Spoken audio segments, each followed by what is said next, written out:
Halo semua, balik lagi di channel Teraokun. Sebelum pembahasannya dimulai, silahkan klik tombol subscribe dan aktifkan lonceng notifikasinya supaya kalian gak ketinggalan info dan teori terbaru seputar One Piece. Buat kalian yang mau informasi tambahan soal SBS atau databook, kalian bisa follow Instagram Teraokun. Di sana admin akan memposting soal SBS, databook, dan berbagai teori singkat. Sekarang lanjut ke pembahasan. Dalam SBS volume 97, Eiichiro Oda pernah berkata bahwa pada saga terakhir akan ada perang terbesar sepanjang sejarah. Tentu perang itu akan menjadi salah satu bagian paling seru dan paling menarik dalam cerita One Piece. Perang tersebut akan melampaui semua pertempuran yang pernah ada, termasuk pertempuran antara kerajaan kuno melawan aliansi 20 kerajaan. Perang itu memiliki skala yang luar biasa dan berpotensi menghancurkan dunia. Sebab perang terbesar sepanjang sejarah tidak hanya akan berisikan orang-orang kuat saja, tapi juga senjata kuno.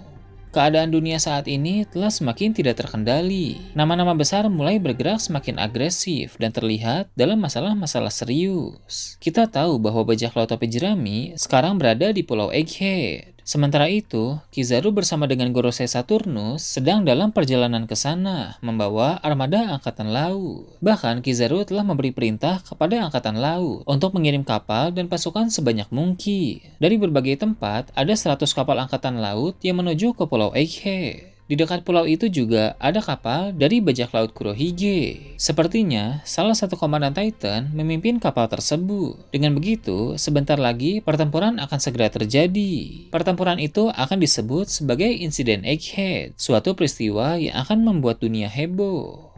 Di tempat lain, kehebohan juga sedang terjadi. Garp melancarkan serangan ke Pulau Beehive, markas bajak laut Kurohige. Sementara itu, Kurohige baru saja selesai mengalahkan bajak laut Hati di Pulau Winner. Setelah mengalahkan bajak laut Hati, pasti Kurohige telah mengambil salinan Road Poneglyph milik Law. Di sisi lain, ada bajak laut rambut merah yang semakin serius dalam pergerakannya. Shanks berkata bahwa sudah waktunya untuk mengambil One Piece. Sekarang, dia telah mendapatkan salinan Road Poneglyph milik Kid, usai Shanks mengalahkan Kid di Pulau Elba. Sedangkan Cross Guild sebentar lagi juga pasti akan bertindak. Bagi telah mendeklarasikan bahwa dia ingin ikut dalam perebutan One Piece. Sedangkan Crocodile berniat mendirikan Utopia dengan militer terkuat. Langkah mereka selanjutnya pasti akan menarik perhatian. Lalu, ada pula pasukan revolusi yang telah mendeklarasikan perang terhadap Tenryubito. Mereka pun mulai menghancurkan kapal-kapal supply yang menuju ke Mary Joyce. Kesatria Suci pasti akan segera mengambil tindakan, sehingga pertempuran antara pasukan revolusi melawan Kesatria Suci sebentar lagi akan terjadi.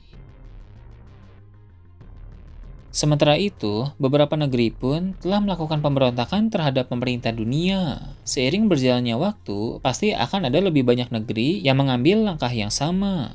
Lalu, dalam kubu angkatan laut pun kemungkinan besar akan terjadi masalah. Dalam kilas balik saat referee, Fujitora membantu para budak melarikan diri. Aksi-aksi Fujitora ke depannya akan semakin bertolak belakang dengan pemerintah dunia, sehingga ada kemungkinan dia bisa membuat angkatan laut terbagi menjadi dua kubu. Kubu pertama adalah kubu yang mendukung pemerintah dunia, sedangkan kubu kedua adalah kubu yang menentang pemerintah dunia. Berbagai hal yang terjadi itu akan membuat dunia semakin kacau dan berujung pada perang besar. Dalam perang tersebut, dunia berpotensi hancur. Bukan hanya karena ada banyak sekali orang terlibat dalam perang itu, tapi juga karena ada kekuatan-kekuatan super besar yang ikut serta. Pertama, ada senjata kuno. Momonosuke pasti akan memutuskan untuk mengeluarkan Pluton dari Wano Kuni.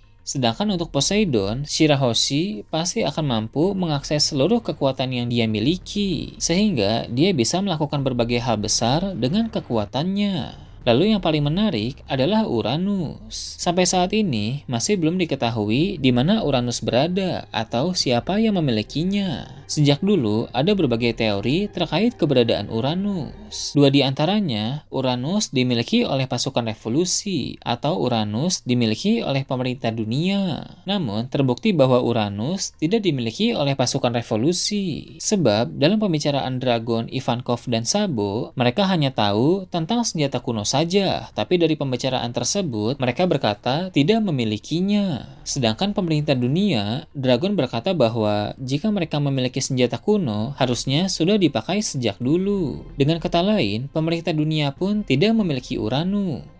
Ada kemungkinan Uranus dimiliki oleh pria dengan bekas luka bakar. Menurut Lafitte, pria dengan bekas luka bakar itu bisa membuat pusaran air yang dapat menenggelamkan kapal-kapal musuh. Bagaimana jika ternyata itu bukan kekuatan buah iblis, melainkan kekuatan dari Uranus? Uranus diambil dari nama dewa langit. Sejak dulu, populer teori bahwa kekuatan senjata kuno tersebut berkaitan dengan cuaca dan alam. Membuat pusaran air di laut untuk menenggelamkan kapal-kapal musuh adalah salah satu kemampuan kecil dari senjata kuno Uranus. Apabila kemampuan yang lebih besar digunakan, maka Uranus bisa menghasilkan bencana alam besar yang mampu menghancurkan pulau dengan mudah. Uranus saat ini dipegang oleh pria dengan bekas luka bakar. Menurut rumor yang ada, pria itu juga menyimpan rod poneglyph terakhir. Dengan begitu, maka pria tersebut keberadaannya sangat penting. Dalam perang terbesar nanti, pria itu akan terlibat dan tentu dia juga akan menggunakan Uranus. 3 senjata kuno semuanya akan digunakan dalam perang nanti.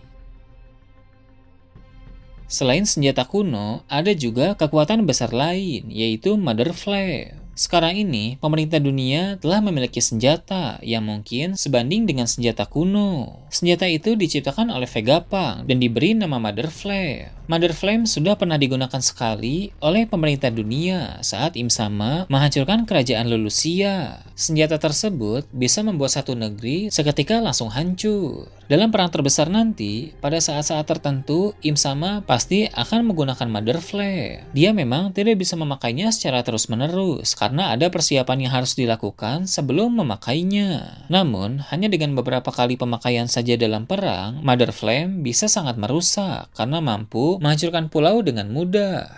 Para pengguna buah iblis terkuat juga akan ikut meramaikan perang akhir nanti. Dalam dunia One Piece, ada buah iblis tertentu dengan daya hancur yang sangat besar. Salah satunya adalah Hito-Hitonomi model Nika milik Luffy. Buah iblis tersebut memiliki kekuatan Nika, sang dewa matahari. Luffy bisa melakukan berbagai hal dengan kekuatan awakening-nya, sesuai dengan imajinasi Luffy. Tak lupa juga ada Yami-Yami Nomi dan Gura-Gura Nomi milik Kurohige. Dua kekuatan tersebut bisa mengakibatkan kerusakan parah di lingkungan sekitar. Pasti akan ada banyak tempat yang hancur akibat perang. Di antaranya adalah Red Line dan Pulau Manusia Ikan. Red Line akan hancur dan membuat dunia menjadi tanpa pembatas. Lalu, Pulau Manusia Ikan pun akan musnah akibat terkena reruntuhan dari hancurnya tembok Red Line. Madame Charlie pernah meramal soal kehancuran Pulau Manusia Ikan. Sepertinya hal tersebut akan terjadi dalam perang terbesar, tapi tentu setelah para manusia ikan diangkat ke permukaan menggunakan kapal Noah. Kehancuran-kehancuran itu, jika dilihat dari sudut pandang tertentu, memang mengerikan. Namun hal tersebut wajar, karena usai kehancuran di berbagai tempat akibat terjadinya perang, maka dunia setelah perang nanti akan menjadi sangat berbeda. Bisa dibilang, dunia akan menjadi baru. Nah itu tadi, teori tentang pemilik senjata kuno Uranus dan dampak besar pada perang akhir. Gimana menurut kalian? Silahkan tulis di kolom komentar di bawah. Oke, segitu aja untuk pembahasan kali ini. Jangan lupa like, share, dan subscribe untuk video menarik selanjutnya. Gue Toraukun, Shambles.